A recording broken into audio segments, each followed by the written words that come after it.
আসসালামু আলাইকুম রহমতুল্লাহ। আশা করছি সবাই শুনতে পাচ্ছেন, একটু লিখে জানাবেন।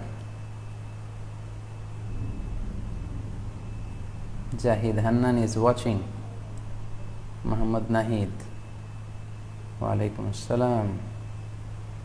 রাব্বি খান, খালেদ আল ফারাবি, দেখতে পাচ্ছি খুব সুন্দর লাগছে। মির্জা ইয়াসিন আরাফাত, মাসুদ রানা,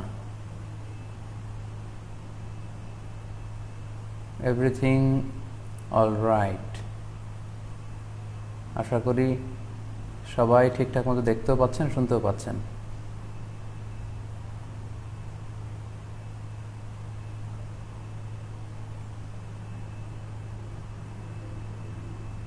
জি, শুনতেছি।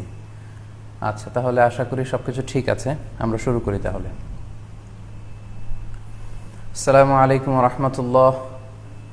نحمده ونصلي على رسوله الكريم أما بعد فأعوذ بالله من الشيطان الرجيم بسم الله الرحمن الرحيم لن ينال الله لحومها ولا دماؤها ولكن يناله التقوى منكم صدق الله العظيم اللهم صل على محمد وعلى آل محمد كما صليت على إبراهيم وعلى آل إبراهيم إنك حميد مجيد اللهم بارك على محمد وعلى آل محمد كما باركت على إبراهيم وعلى آل إبراهيم إنك حميد مجيد।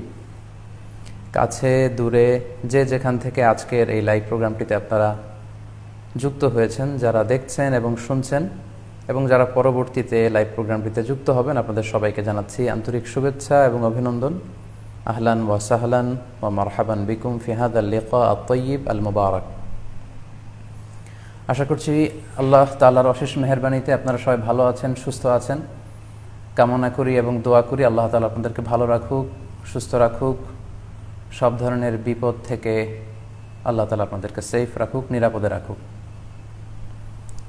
শুরুতে আমরা আল্লাহ রাব্বুল ইজ্জা ওয়াল জালালের দরবারে শুকরিয়া জানাই যে আল্লাহ তাআলা আজকে আমাদেরকে লাইভটি শুরু করবার তৌফিক এনায়েত করেছেন, এবং রব্বুল ইজ্জা ওয়াল জালালের দরবারে অসংখ্য শুকরিয়া জানাচ্ছি এজন্য যে আল্লাহ তাআলা আমাদেরকে যুল হিজ্জাহ, জিলহজ মাসে উপনীত হওয়ার তৌফিক এনায়েত করেছেন।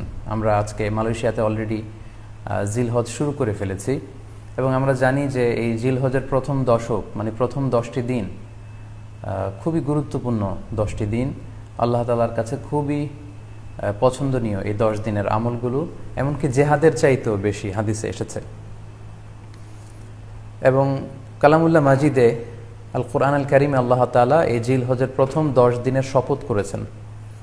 এই 10 দিনের এবাদত আল্লাহ তাআলার কাছে এত বেশি পছন্দনীয় হওয়ার কারণ হচ্ছে এই 10 দিনে আল্লাহ তাআলা উম্মাহাতুল ইবাদাত অর্থাৎ যত মৌলিক এবাদত আছে সবগুলো মৌলিক এবাদতের একটা সমন্বয় করেছেন জিলহজ মাসের এই প্রথম 10 দিনে, যেটা বছরের অন্য কোনো সময় কিন্তু পাওয়া যায় না। কারণ এই 10 দিনের ভেতরে সালাত আছে, নফল সিয়াম আছে, সাদাকা আছে, কুরবানি আছে, হজের প্রসঙ্গটা আছে, যেটা বছরের অন্য কখনো এরকম উম্মাহাতুল ইবাদাত অর্থাৎ যত মৌলিক আবাদত আছে সব মৌলিক আবাদতের কম্বিনেশন, সমন্বয় বছরের কোনো সময় কিন্তু আসলে হয় না, যেটা হয়ে থাকে জিলহজ মাসের প্রথম এই 10 দিনের ভেতর। এজন্য এই 10 দিনের ইবাদত আল্লাহ তাআলার কাছে অত্যন্ত বেশি প্রিয়। এজন্য আল্লাহ রাসূল সাল্লাল্লাহু আলাইহি ওয়াসাল্লাম এই 10 দিনে যাতে আমরা বেশি বেশি নফল ইবাদত করি আমাদেরকে উৎসাহিত করেছেন। পাশাপাশি আমরা যেন বেশি বেশি তাহমিদ, তাহলিল, তাকবীর দিয়ে এই 10টি দিনকে মুখরিত করে রাখি, এজন্য তিনি আমাদেরকে আদেশ করেছেন। এজন্য এই 10টি দিনে আমরা যেন বেশি বেশি সুবহানাল্লাহ ওয়ালহামদুলিল্লাহ লা ইলাহা ইল্লাল্লাহু আল্লাহু আকবার এই আজকারগুলো যেন আমরা বেশি বেশি পড়ি। এবং আরাফাতের সিয়ামের ব্যাপারে আল্লাহ রাসূল সাল্লাল্লাহু আলাইহি ওয়াসাল্লাম আশা করেছেন যে 9 জিলহজের যে নফল সিয়ামটি অর্থাৎ আরাফার রোজা, এই আরাফার রোজা যে ব্যক্তি রাখবে, আল্লাহ রাসূল সাল্লাল্লাহু আলাইহি ওয়াসাল্লাম বলেন যে আমি প্রত্যাশা করি এই সিয়ামের বদৌলতে বিগত একটি বছরের এবং সামনের একটি বছরের যত পাপ হবে এই পাপগুলোকে আল্লাহ তাআলা আমাদের জন্য ক্ষমা করে দিবেন। এবং জিলহজের 9 তারিখ ফজর থেকে কিন্তু আমাদেরকে ওয়াজিব তাকবীর পাঠ করতে হয়। আমরা জানি সেটা শুরু হয় আরাফার দিন ফজর থেকে। 9 তারিখ ফজর থেকে শুরু করে 13 তারিখ আসর পর্যন্ত এই তাকবীরগুলো প্রত্যেক সালাতের পরে পড়া আমাদের জন্য আবশ্যক। আমরা যেন এই নফল আজকারগুলো, এই নফল তাকবীরগুলো যাতে আমরা বেশি বেশি করে দেই, এবং যারা কুরবানি করার জন্য ইচ্ছা পোষণ করেছেন তারা যেন এই 10 দিনের আগেই তাদের মাথার চুল এবং নখ কেটে পরিচ্ছন্ন হয়ে যান, এবং জিলহজের এই 10 দিনে তারা যাতে মাথার চুল না কাটে এবং হাতের নখ না কাটে, এই মর্মে আল্লাহ রাসূল সাল্লাল্লাহু আলাইহি ওয়াসাল্লাম আমাদেরকে গাইডলাইন দিয়েছেন। সব মিলে আল্লাহ তাআলার কাছে এই 10টি দিনের ইবাদত খুবই প্রিয়, এমনকি হাদিসে এসেছে যেটা আমরা বললাম যে জেহাদের চাইতেও বেশি প্রিয়। এজন্য এই সুবর্ণ সুযোগটুকুন যেন আমরা কখনোই মিস না করি। তাই আমাদের সাধ্যমতো আমরা যেন বেশি বেশি নফল ইবাদত করি, আমরা যেন সুযোগ হলে পুরো 10 দিন ব্যাপী আমরা চাইলে নফল সিয়াম রাখতে পারি, আমরা বেশি বেশি কোরআন তেলাওয়াত করতে পারি, বিশেষ করে তাহমিদ, তাহলিল এবং তাকবীর, আলহামদুলিল্লাহ, লা ইলাহা ইল্লাল্লাহ, আল্লাহু আকবার, এই জিকিরগুলো, এই আজকারগুলো পড়ে পড়ে যেন আমরা এই 10টি দিনকে মুখরিত রাখি। আল্লাহ তাআলা জিলহজ মাসের যে মাহাত্ম্য এবং বারাকা তিনি আমাদের জন্য দিয়েছেন, এগুলো যেন আমরা বেশি বেশি হাসিল করতে পারি। আমিন ইয়া রাব্বাল আলামিন। সম্মানিত দর্শক ও শ্রোতাবৃন্দ, ইতিমধ্যে আমাদের এই লাইভ প্রোগ্রামটিতে প্রায় 24,000 দিনী ভাই বোন যুক্ত হয়েছেন। আপনারা একটু দেরি করে যারা যুক্ত হয়েছেন তাদেরকে আবারও আন্তরিক শুভেচ্ছা জানাই। আব্দুল্লাল রোমান রোজ টিভি চ্যানেল 24 থেকে শুভেচ্ছা জানিয়েছে। আমরা শুনেছি যে রোমান অসুস্থ, আল্লাহ তাআলা রোমানকে সুস্থ করে দিক, আমরা দোয়া করি। এবং আজকের লাইভের যে ঘোষণাটি আমরা দিয়েছিলাম সেখানে অনেক দিনী ভাই বোনেরা, বাংলাদেশের একজন প্রথিত যশা ইসলামী সঙ্গীত শিল্পী মশিউর রহমান ভাই, ওনার করোনা পজিটিভ রিপোর্ট এসেছে, সবাই ওনার জন্য দোয়া চেয়েছেন। আসলে মানুষ তার চমৎকার চমৎকার ইসলামী সঙ্গীতের মধ্য দিয়ে যে শ্রোতাদের হৃদয়ে বেঁচে থাকে, এটার একটা প্রমাণ। আমাদের মশিউর ভাই অসাধারণ দরাজ গলায় খুব চমৎকার ইসলামী সঙ্গীত পরিবেশন করেন। আমি নিজেও তার ইসলামী সঙ্গীতগুলো খুব পছন্দ করি। সবাই ওনার জন্য দোয়া চেয়েছেন। তো আজকের এই লাইভের শুরুতেই আমি আমাদের সকলের প্রিয় শিল্পী মশিউর রহমান ভাইয়ের জন্য দোয়া করি, আল্লাহ তাআলা আমাদের প্রিয় ভাইকে দ্রুত শিফায়ে কামেলা আজলা নসিব করুক। যারাই পৃথিবীর যে প্রান্ত থেকে এই ভয়াবহ করোনা মহামারীতে আক্রান্ত হয়ে অসুস্থ অবস্থায় আছেন, আমরা সবার জন্য দোয়া করি, আল্লাহ তাআলা সবাইকে খুব দ্রুত শিফায়ে কামেলা নসিব করুক। সম্মানিত শুধুই আমি রিকোয়েস্ট করব আপনারা এই লাইভটি শেয়ার করে দিবেন, যাতে করে আপনাদের অন্যান্য ফেসবুক বন্ধুরা আজকের লাইভের এই আলোচনাটি থেকে উপকৃত হতে পারে। আমরা আজকে কুরবানি নিয়ে কিছু কথা শেয়ার করবার চেষ্টা করব ইনশাআল্লাহ। কুরবানির প্রসঙ্গটা আসলেই আমাদের স্মৃতির মানসপটে আমাদের ইব্রাহিম আলাইহিস সালাম এবং ইসমাঈল আলাইহিস সালামের যে কুরবানি, ওনাদের যে আত্মত্যাগ, এই দৃশ্যপটটি কিন্তু আমাদের চোখের সামনে ভেসে ওঠে। আমরা জানি যে ইব্রাহিম আলাইহিস সালাম আল্লাহ তাআলার সন্তুষ্টির জন্য স্বীয় পুত্র ইসমাঈল আলাইহিস সালামকে কুরবানি করতে চেয়েছিলেন, এবং সেই প্রসঙ্গ থেকেই কিন্তু আমরা প্রতি বছর জিলহজের 10 তারিখে কুরবানি করে থাকি। এবং এই দৃশ্যটি আল্লাহ তাআলার কাছে এতই ভালো লেগেছিল, এই আত্মত্যাগের দৃশ্যকে আল্লাহ তাআলা স্মরণীয় করে রাখবার জন্য কিয়ামত পর্যন্ত সব বিশ্বাসীদের জন্য এই জিলহজের একই টাইমে, জিলহজের 10 তারিখে কুরবানি করাটাকে আল্লাহ তাআলা আমাদের উপর অবধারিত করে দিয়েছেন। এই বিষয়টি সূরাতুস সাফফাতের 105 নম্বর আয়াতে আল্লাহ তাআলা এভাবে ইরশাদ করছেন, ফালাম্মা বালাগা মাআহু সা'য়া ক্বালা ইয়া বুনাইয়া ইন্নী আরা ফিল মানামি আন্নী আযবাহুক ফানজুর মাযা তারা। অর্থাৎ ইসমাঈল আলাইহিস সালাম যখন একটু বড় হলেন, বাবার সাথে হাঁটতে পারেন, দৌড়াদৌড়ি করতে পারেন, ঠিক তখন ইব্রাহিম আলাইহিস সালাম স্বপ্নে দেখলেন যে তিনি ইসমাঈল আলাইহিস সালামকে কুরবানি করছেন, এবং স্বপ্ন দেখেই তিনি সরাসরি ছেলের সাথে কনসালটেশনে গেলেন, পরামর্শ করলেন যে বাবা, আমি তো স্বপ্নে দেখেছি যে আমি তোমাকে কুরবানি করছি, ফানজুর মাযা তারা, what do you think about it, what's your opinion about it, তোমার মতামত কি সেটা তুমি আমাকে বলো। তখন সাইয়েদনা ইসমাঈল আলাইহিস সালাম অত্যন্ত সাহসিকতার সাথে বলিষ্ঠ একটি জবাব দিয়েছিলেন, সেটাও আল্লাহ তাআলা কোরআনে সরাসরি কোট করেছেন। তিনি বলেছিলেন, ক্বালা ইয়া আবাতি ফাআল মা তু'মার সাতাজিদুনি ইনশাআল্লাহু মিনাস সাবিরিন। অর্থাৎ, হে আমার সম্মানিত পিতা, আপনি যেমনটি স্বপ্নে দেখেছেন, আল্লাহ তাআলা আপনাকে যেমন আদেশ করেছে আপনি ঠিক তেমনটিই করুন, আপনি ভয় পাবেন না, ইনশাআল্লাহ আপনি আমাকে ধৈর্যশীলদের অন্তর্ভুক্ত পাবেন। একটু কি কল্পনা করা যায় যে সাইয়েদনা ইসমাঈল আলাইহিস সালাম ছোট্ট শিশু, তিনি যখন শুনলেন যে বাবা তাকে কুরবানি করবে, জবাই করবে, তার প্রত্যুত্তরে তিনি বলেছিলেন, বাবা, আমি ভয় পাচ্ছি না, আমি আপনাকে নিয়ে চিন্তিত, আপনি ভয় পাবেন না, বরং আপনি যা আদিষ্ট হয়েছেন আপনি তাই করেন। কারণ নবীরা যখন স্বপ্নে কিছু দেখে, সেটা সাধারণ মানুষের মতো স্বপ্ন নয়, সেটা ওহী, সেটা আল্লাহর পক্ষ থেকে আদেশ। তো আপনি আমাকে ধৈর্যশীল পাবেন, আপনি ভয় পাবেন না। সাইয়েদনা ইব্রাহিম আলাইহিস সালাম ইসমাঈল আলাইহিস সালামকে কুরবানি করতে শুরু করলেন, জবাই করতে শুরু করলেন। আল্লাহ তাআলার কাছে এই দৃশ্যটি এত ভালো লাগলো, আল্লাহ তাআলা সাইয়েদনা জিবরাইল আলাইহিস সালামকে দিয়ে জান্নাত থেকে একটি বকরি বা মেষ পাঠিয়ে দিলেন। সাইয়েদনা ইসমাঈল আলাইহিস সালামকে ছুরির নিচ থেকে সরিয়ে ফেলা হলো, আর সেখানে ইসমাঈল আলাইহিস সালামের পরিবর্তে একটি জান্নাত থেকে আনা বকরি বা ছাগলকে সেখানে কুরবানি করা হলো। আল্লাহ তাআলা বললেন, কদ সাদ্দাকতার রুইয়া, ইব্রাহিম তুমি তো তোমার স্বপ্নকে সত্যায়ন করেছো, বাস্তবে রূপান্তরিত করেছো, তুমি তো এই কঠিন পরীক্ষায় সফলতার সাথে উত্তীর্ণ হয়েছ। সাইয়েদনা ইব্রাহিম আলাইহিস সালাম পরীক্ষায় উত্তীর্ণ হলেন এবং বাপ বেটার এই দৃশ্যায়নটি আল্লাহ তাআলার কাছে এত ভালো লেগেছে, আরশের উপর থেকে আল্লাহ তাআলা এত পছন্দ করেছেন ওনাদের স্যাক্রিফাইসকে, কুরবানিকে, কিয়ামত পর্যন্ত আমরাও যাতে কুরবানি করি আল্লাহ তাআলা আমাদের জন্য এটাকে অবধারিত করে দিয়েছেন। সম্মানিত, শুধু এখানে আমাদের জন্য সবচেয়ে বড় যে শিক্ষণীয় বিষয় সেটি হচ্ছে সাইয়েদনা ইব্রাহিম আলাইহিস সালামের ঔরসে যখন ইসমাইল আলাইহিস সালাম আসে, তখন তাফসীর এসেছে ইব্রাহিম আলাইহিস সালামের বয়স ছিল 86 বছর। Could you imagine that? 86 বছর বয়সে যখন একটা সন্তান আল্লাহ তাআলা ওনাকে দান করলেন, আল্লাহ তাআলা বললেন যে সেই সন্তানকে তুমি জবাই করো। আমরা অনেক দম্পতির কথা জানি, তাদের সন্তান হয় না, 15 বছর, 20 বছর, 25 বছর পর অনেক সময় তাদের সন্তান হয়। সেই সন্তানটাকে তারা কত পছন্দ করে, সেই বাচ্চাটাকে তারা কত আদর করে। তো 86 বছর বয়সে আল্লাহ তাআলা ইসমাইল আলাইহিস সালামকে দান করেছিলেন। এই আদরের সন্তানটাকে আল্লাহ তাআলা বলেন তুমি কুরবানি করো। কারণ এই বয়স্ক অবস্থায় যখন ইব্রাহিম আলাইহিস সালাম ইসমাইল আলাইহিস সালামকে পেয়েছিলেন, তখন তিনি হৃদয়টাকে উজাড় করে দিয়ে নিজের ছেলেটাকে ভালোবাসতে শুরু করলেন এবং হৃদয়ের ভালোবাসার জায়গাটার মধ্যে যে সিংহাসন, সেই সিংহাসনে তিনি ইসমাইলকে বসিয়েছিলেন।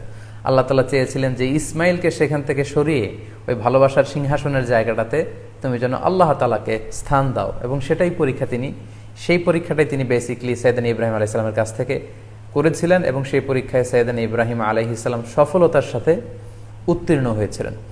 অর্থাৎ আল্লাহ চেয়েছিলেন যে তোমার হৃদয়ের ভালোবাসার সবচাইতে বড় জায়গাটা হচ্ছে ইসমাইলের, তোমার পুরো হৃদয়টা জুড়ে আছে ইসমাইল। আমি চাই তুমি আমার সন্তুষ্টির জন্য এই ইসমাইলকে বিলিয়ে দাও, এই ইসমাইলকে কুরবানি করে দাও। সম্মানিত, শুধু এই স্টোরিটা থেকে আমাদের জন্য শিক্ষা হচ্ছে যে সাইয়েদনা ইব্রাহিম আলাইহিস সালামের হৃদয়ের সবচাইতে পছন্দনীয় বিষয়টা ছিল ইসমাইল। তিনি ইসমাইল আলাইহিস সালামকে, নিজের ছেলেকে বেশি পছন্দ করতেন। ইব্রাহিম আলাইহিস সালামের হৃদয়ে যেমনি ইসমাইল ছিল, আমাদের প্রত্যেকের হৃদয়ে কিন্তু এরকম এক একটা ইসমাইল আছে, কল্পিত ইসমাইল, রূপক ইসমাইল। আমাদের কারো হৃদয়ের ইসমাইল হচ্ছে আমাদের টাকা পয়সা, আমাদের কারো হৃদয়ের ইসমাইল হচ্ছে আমার ব্যাংক ব্যালেন্স, আমাদের কারো হৃদয়ের ইসমাইল হচ্ছে আমার দামি গাড়ি, আমাদের কারো হৃদয়ের ইসমাইল হচ্ছে আমার দামি গাড়ি, আমাদের কারো হৃদয়ের ইসমাইল হচ্ছে আমাদের যশ, খ্যাতি, আমাদের ক্ষমতা, প্রতিপত্তি, এগুলো। আল্লাহ তাআলা চান আমাদের প্রত্যেকের যার যার হৃদয়ের ইসমাইল যেটা, সেটাকে আমরা আল্লাহ তাআলার সন্তুষ্টির জন্য উৎসর্গ করতে পারবো কিনা, আল্লাহ তাআলার খুশির জন্য, সেরেফ শুধুমাত্র আল্লাহ তাআলার জন্য আমার হৃদয়ের ইসমাইলটাকে আমি স্যাক্রিফাইস করতে পারবো কিনা। এই শিক্ষাটা দেওয়ার জন্যই বেসিক্যালি আল্লাহ তাআলা এই কুরবানিকে আমাদের জন্য প্রেসক্রাইব করেছেন। আল্লাহ তাআলা চান যে আমাদের হৃদয়ের পুরো জায়গাটা জুড়ে যেন আল্লাহ তাআলার সন্তুষ্টি, আল্লাহ তাআলার ভালোবাসা, আল্লাহকে যে আমরা ফিল করি, আল্লাহকে যে আমরা ভয় পাই, সেই জায়গাটাতে যেন আমরা আল্লাহ তাআলাকে রাখতে পারি। এটাই মূলত আল্লাহ তাআলা আমাদের কাছ থেকে চান, এবং আমাদের জীবনের সব কাজগুলোই হবে শুধুমাত্র কেবলমাত্র আল্লাহ তাআলার সন্তুষ্টির জন্য। এজন্য বিশ্বনবী সাল্লাল্লাহু আলাইহি ওয়াসাল্লামকে কিন্তু আল্লাহ রাব্বুল আলামিন শিখিয়ে দিয়েছেন যে কুল ইন্না সলাতি ওয়া নুসুকি ওয়া মাহইয়ায়া ওয়া মামাতি লিল্লাহি রাব্বিল আলামিন। হে নবী, আপনি বলুন যে আমার নামাজ, আমার কুরবানি, আমার জীবন, আমার মরণ সবটাই তো আল্লাহর জন্য। তাই আমাদের হৃদয়ে যদি আমরা আল্লাহকে স্থান দিতে পারি, আমাদের সব কিছু, সাইয়েদনা ইব্রাহিম আলাইহিস সালাম যেমনি নিজের প্রিয় পুত্র সন্তানকে কুরবানি করেছিলেন, ঠিক তেমনিভাবে আমাদের হৃদয়ের ইসমাইলটাকেও যদি আমরা আল্লাহর সন্তুষ্টির জন্য স্যাক্রিফাইস করতে পারি, কুরবানি করতে পারি, তাহলেই কিন্তু এই কুরবানির শিক্ষাটা আমাদের জন্য বাস্তবায়িত হবে বা সফল হবে। এবং এই শিক্ষাটা দেওয়ার জন্য আল্লাহ তাআলা এই কুরবানির বিধানকে আমাদের জন্য জারি করেছেন, যে আমাদের হৃদয়ে শুধু আল্লাহ তাআলার ভয় থাকবে। এবং এই যে আমরা কুরবানি করবে, কুরবানির রক্ত, গোশত, চামড়া কোনোটাই কিন্তু আল্লাহ তাআলার কাছে পৌঁছে না, পৌঁছে হচ্ছে আমাদের হৃদয়ের ভয়, তাকওয়াটা আল্লাহ তাআলার কাছে পৌঁছে। সূরাতুল হজ্জের 37 নম্বর আয়াতে আল্লাহ বলছেন, লা ইয়ানালাল্লাহা লুহুমুহা ওয়ালা দিমাউহা ওয়ালাকি ইয়ানালুহুত তাকওয়া মিনকুম। এই কুরবানির রক্ত, কুরবানির গোশত, এগুলো তো আল্লাহর কাছে পৌঁছে না, আল্লাহর কাছে পৌঁছে হচ্ছে তোমাদের তাকওয়া। আমরা কতটা ইখলাসের সাথে, কতটা আন্তরিকতার সাথে, কতটা আনুগত্যের সাথে আমাদের সম্পদ, আমাদের নিজেদেরকে আমরা আল্লাহর কাছে সোপর্দ করতে পেরেছি, আমরা কতটা আল্লাহর সমর্পিত বান্দা হতে পেরেছি, এটাই হচ্ছে এই কুরবানির শিক্ষা, যেটা সাইয়েদনা ইব্রাহিম আলাইহিস সালাম গোটা বিশ্ববাসীর জন্য নিদর্শন এই ঘটনার মধ্য দিয়ে কিন্তু আমাদের জন্য রেখে গিয়েছেন। তাই আমরা এই কুরবানির মধ্য দিয়ে এটা যেন ফিল করি যে আমাদের সবটুকু আমরা আল্লাহর জন্য বিলিয়ে দিতে প্রস্তুত আছি। সম্মানিত, শুধু এই কুরবানির দিনে ইয়াউমুন নাহারে বা 10 জিলহজে আমরা যে কুরবানি উদযাপন করব, ঈদুল আজহা উদযাপন করব, এই দিনের সবচাইতে প্রিয় আমল হচ্ছে আল্লাহ তাআলার কাছে পশু জবাই করে, যেটা আমরা বলেছি ইব্রাহিম আলাইহিস সালামের সেই ঘটনার, সেই দৃশ্যায়নের পুনরাবৃত্তি আল্লাহ তাআলা সেটা দেখতে চান। আমরা পশু জবাই করে রক্ত প্রবাহিত করে দেয়, এটা আল্লাহ তাআলার কাছে খুবই পছন্দনীয়। সুনানে তিরমিজিতে এসেছে, আয়েশা রাদিয়াল্লাহু তাআলা আনহা থেকে বর্ণিত, তিনি বলেন, আন্না রাসূলুল্লাহ সাল্লাল্লাহু আলাইহি ওয়াসাল্লাম ক্বাল, আল্লাহ রাসূল সাল্লাল্লাহু আলাইহি ওয়াসাল্লাম বলেছেন, মা আমিলা আদামিয়ুন মিন আমালিন ইয়াউমান নাহার আহাব্বা ইলাল্লাহি মিন ইহরাকিদ দাম। অর্থাৎ ইয়াউমুন নাহারে 10 জিলহজে পশু কুরবানি দিয়ে সে পশুর রক্ত প্রবাহিত করে দেওয়ার চেয়ে শ্রেষ্ঠ কোনো আমল আল্লাহর কাছে হতে পারে না, এর চেয়ে কোনো প্রিয় আমল আল্লাহর কাছে নেই। তার মানে কুরবানির দিনে সবচাইতে প্রিয় আমল, আল্লাহর কাছে পছন্দনীয় আমল হচ্ছে কুরবানি করা। তাই আমাদের যাদের যাদের সাধ্য আছে আমরা যেন বেশি বেশি কুরবানি করি। সম্মানিত, শুধু আমরা জানি যে এই কুরবানিকে আল্লাহ তাআলা আমাদের উপর আবশ্যক করেছেন। কুরবানির হুকুম সম্পর্কে যদি বলি তাহলে বলবো যে এটা ওয়াজিব হানাফি স্কুল অফ থট অনুযায়ী, কিন্তু অন্যান্য মাযহাবে এটাকে সুন্নাতে মুআক্কাদা বলা হয়েছে। মেজরিটি স্কলাররা, জুমহুরুল ফুকাহা, ইমাম শাফিঈ, আহমদ এবং ইমাম মালিকদের মতে, তাদের মতে এটা হচ্ছে সুন্নাতে মুআক্কাদা। কিন্তু হানাফি মাযহাবে এই কুরবানি করা হচ্ছে ওয়াজিব। যেহেতু আমরা আমাদের বাংলাদেশে বেশিরভাগই হচ্ছে হানাফি মাযহাবের অনুসারী, সো এটা কিন্তু আমাদের জন্য অবধারিত। যাদেরকে আল্লাহ তাআলা সম্পদ দিয়েছেন, টাকা পয়সার মালিক বানিয়েছেন, স্বাবলম্বী করেছেন, আমাদের প্রত্যেকের উপর কিন্তু এই কোরবানি করাটা ওয়াজিব। যেহেতু কোরবানি একেবারে আমাদের সন্নিকটে, সো এই কোরবানি নিয়ে আমাদের মধ্যে অনেক ধরনের প্রশ্ন রয়েছে এবং বিগত কয়েকদিন ধরে আমার ফেসবুক পেজের বিভিন্ন স্ট্যাটাসে, আমার মেসেজ অপশনে অনেক ভাই, দিনী ভাই এবং বোনেরা অনেক প্রশ্ন করেছেন। আসলে এতগুলো প্রশ্নের উত্তর আসলে আমাদের পক্ষে করা সম্ভব হবে না। সেখান থেকে খুবই কন্টেম্পোরারি, খুবই রেলেভেন্ট, প্রাসঙ্গিক 2-1টি প্রশ্নের ব্যাপারে আলোচনা করে আমরা আজকের এই সংক্ষিপ্ত লাইভটি শেষ করবো ইনশাআল্লাহ। খুব বেশি যে প্রশ্নটি করা হয়েছে সেটি হচ্ছে, জানতে চাওয়া হয়েছে 7 ভাগে কুরবানি করা যাবে কিনা। এই ধরনের প্রশ্ন কিন্তু আমরা আগে শুনতাম না।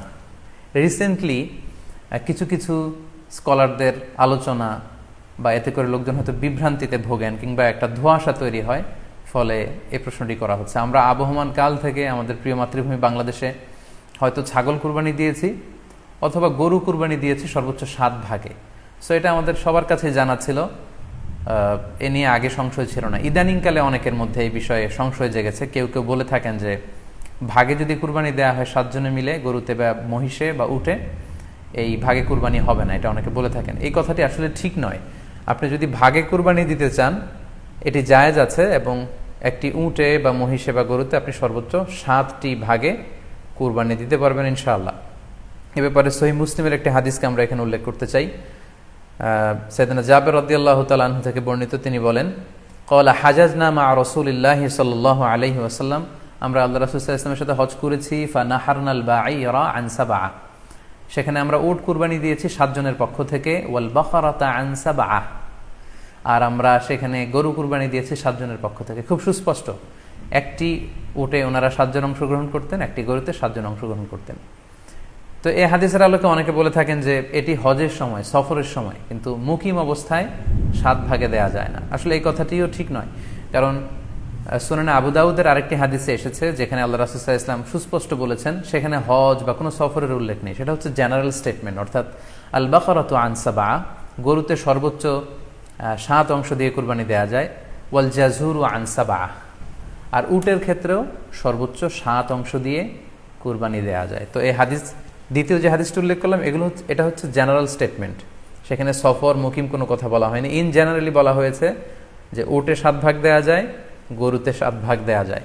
সো আমরা যারা ভাগে কুরবানি দিচ্ছি, 7 জন মিলে একটি গরু, আপনারা নিঃসন্দেহে সানন্দ চিত্তে নিশ্চিন্তে কুরবানি দিতে পারেন।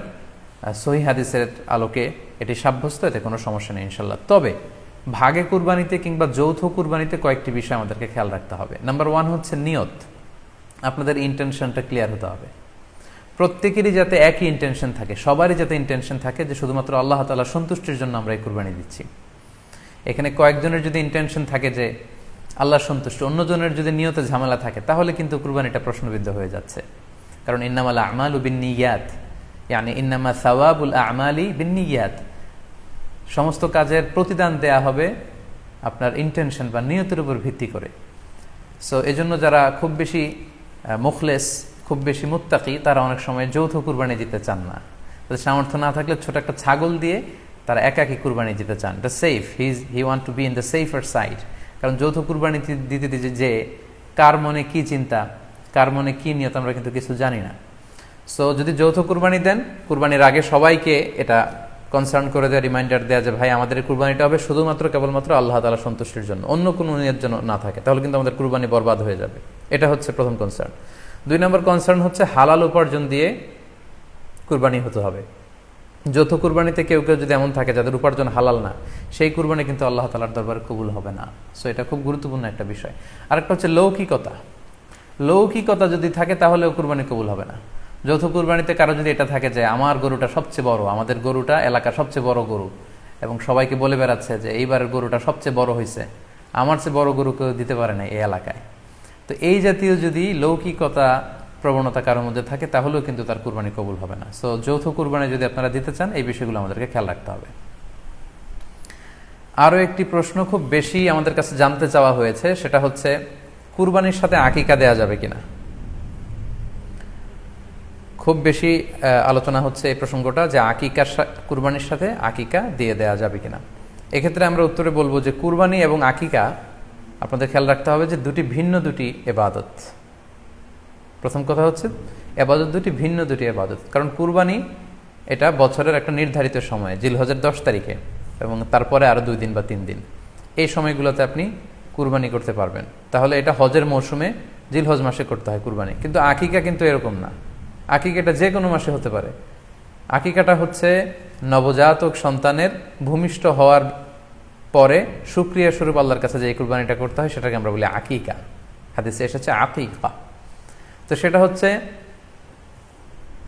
সন্তান কখন ভূমিষ্ঠ হলো সেটার উপর নির্ভর করে। কারো সন্তান রমাদানে হতে পারে, কারো সন্তান জিলহজ মাসেও হতে পারে, শাওয়ালে হতে পারে, রজাবে হতে পারে। সন্তান যেদিন জন্মগ্রহণ করবে তার 7 দিন পরে, সন্তান যেদিন জন্মগ্রহণ করবে তার ঠিক 7 দিন